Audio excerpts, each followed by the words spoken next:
తెలంగాణ కాంక్లేవ్కి విచ్చేసిన ముఖ్యమంత్రి రేవంత్ రెడ్డి గారికి thank you sir, welcome. So Telangana ఈ రోజు నుంచి వచ్చే 10 ఏళ్ల పాటు ఎలా ఉండబోతుంది అనేది విజన్ మీతో మాట్లాడదామని పిలిచాం ప్రధానంగా. దానికంటే ముందు మీరు నాకు 2006 నుంచి తెలుసు, 2006లో మీరు ఒక విజన్ పెట్టుకొని 20 ఇయర్స్లో ముఖ్యమంత్రి చైర్లో 18 ఇయర్స్లో కూర్చున్నారు. సో మీ విజన్ కంప్లీట్ అయింది. ఇప్పుడు తెలంగాణ విజన్ ఏంటి? కమింగ్ 10 ఇయర్స్లో తెలంగాణను ఎలా చూడాలనుకున్నారు ఒకటి. దానికంటే ముందు లైటర్ వేలో నేను ఒకటి అడగాలనుకున్నాను. 2006 నుంచి చూస్తున్నాను ఇప్పటి వరకు సేమ్ ఎనర్జీతో ఎలా ఉండగలుగుతున్నారు? ఎక్కడ రేవంత్ రెడ్డి కాస్త డల్ అయిపోయి అలాంటి విజువల్ ఎక్కడ కనపడదు ఎందుకు? ఎలా అంత ఎనర్జీ మెయింటైన్ చేస్తున్నారు? మనకున్న లక్ష్యం, మన ఆలోచన, మనం తీసుకుంటున్న నిర్ణయాలలో స్పష్టత ఉంటే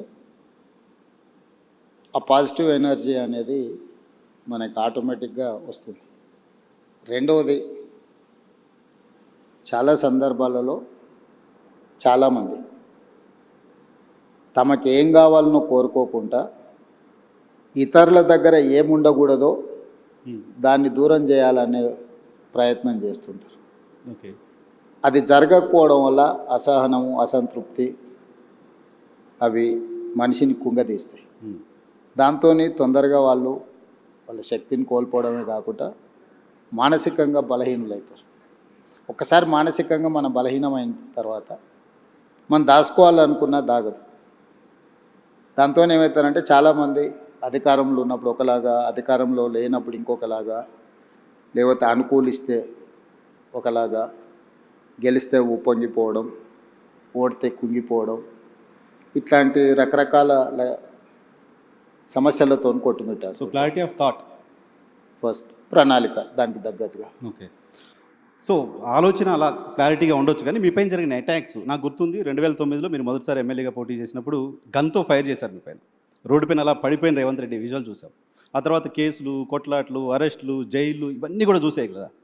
క్లారిటీ ఆఫ్ థాట్ ఓకే, ఇవన్నీ ఎక్కడ ఆపలేదా? ఇవన్నీ ఎక్కడ బౌన్స్ బ్యాక్ అయ్యేలా మళ్ళీ వెనక్కి తగ్గేలా చేయలేదా?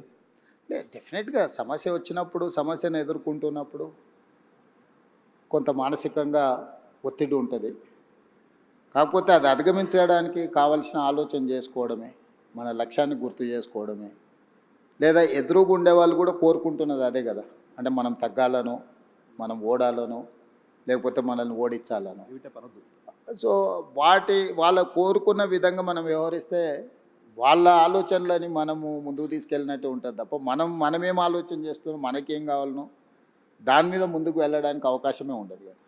కాబట్టి నేను జిల్లా పరిషత్ మెంబర్గా ఇండిపెండెంట్గా గెలిచిన, ఎమ్మెల్సీ ఇండిపెండెంట్గా గెలిచిన, 2 సార్లు ఎమ్మెల్యేగా గెలిచిన, ఒకసారి ఎంపీగా గెలిచిన, ఈరోజు 3వసారి ఎమ్మెల్యేగా గెలిచి ముఖ్యమంత్రి అయినా. నా ఆలోచనలో నాకు స్పష్టత ఉంది. నాకు స్పష్టత ఉన్న మీద, ఆలోచన మీద ఇతరులకు భిన్నాభిప్రాయాలు ఉండొచ్చు. రాజకీయాలలో నేను ఎప్పుడు 100% ప్రజలను ఒప్పించాలనో, 100% మార్కులు సాధించాలను నేను ఎప్పుడు లక్ష్యం చేయను. నా లెక్క పాలిటిక్స్లో 51% ఈజ్ 100%, 49% ఈజ్ 0. నువ్వు గెలవాలంటే 51% చాలు నీకు రాజకీయాలలో. ఈ గేమ్లో ఉన్న రూలే అది. 51%, 61 సీటు వస్తే నువ్వు ప్రభుత్వాన్ని ఏర్పాటు చేస్తావు.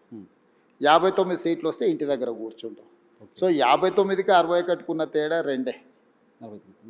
సో ఇక్కడ మనము 100% ప్రజల్ని మెప్పించాలను, లేదా 100% ప్రజలు మనం చెప్పినట్టే వినాలను మనం కోరుకుంటే మనకు తప్పకుండా డిస్సాటిస్ఫాక్షన్ అనేది మనల్ని చేస్తూనే ఉంటుంది.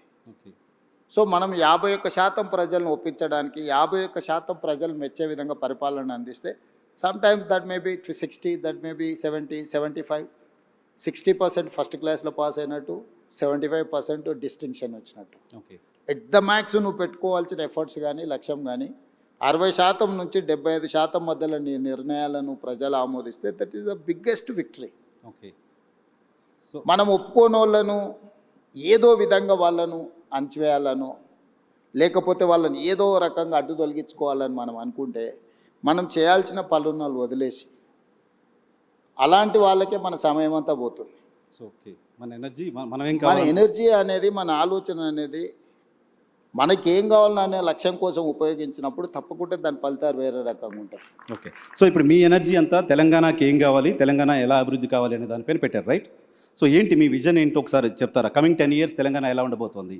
రైజింగ్ తెలంగాణ నేను మొదటి నుంచి కూడా నేను అంటే జడ్పీటీసీ గెలిచినప్పుడు నేను జూబ్లీ సొసైటీలో ఇక్కడ మేము బోర్డ్ డైరెక్టర్గా ఇక్కడ 27 ఇయర్స్ బ్యాక్ ఈ సొసైటీ నుంచే నేను కిందికి పోయినా.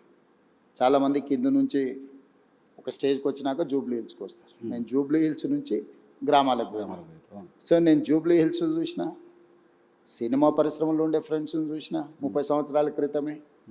సినిమా ఇండస్ట్రీ ఎట్లుంటుంది, ఇండస్ట్రీస్ ఎట్లుంటాయి, బిజినెస్ ఎట్లుంటుంది, ఇండివిజువల్స్ ఎట్లుంటారు, సెలబ్రిటీస్ ఎట్లుంటారు, గ్రామంలో ఉండే పేద రైతులు ఎట్లుంటారు, ప్రభుత్వ పాఠశాలల్లో చదువుకునే విద్యార్థుల యొక్క స్థితిగతులు, వీటన్నిటి పట్ల నాకు సంపూర్ణమైన ప్రత్యక్ష అవగాహన ఉంది. ఓకే, ప్రత్యక్షమైన అవగాహన ఉండడం వల్ల, ప్రత్యక్షంగా సత్సంబంధాలు ఉండడం వల్ల నా థాట్ ప్రాసెస్లో నాకు క్లారిటీ ఉంటుంది. నా క్లారిటీ అందరికీ ఒప్పుకోకపోవచ్చు, అందరూ ఒప్పుకోవాలని కూడా నేనేం భావించను. ఇందులో మన ప్రణాళిక రాష్ట్రంలో కానీ దేశంలో కానీ ప్రజలు ఉంటారు, పార్టీలు ఉంటాయి, ఇవి శాశ్వతం. ప్రభుత్వాలు మాత్రం మారుతూ ఉంటాయి.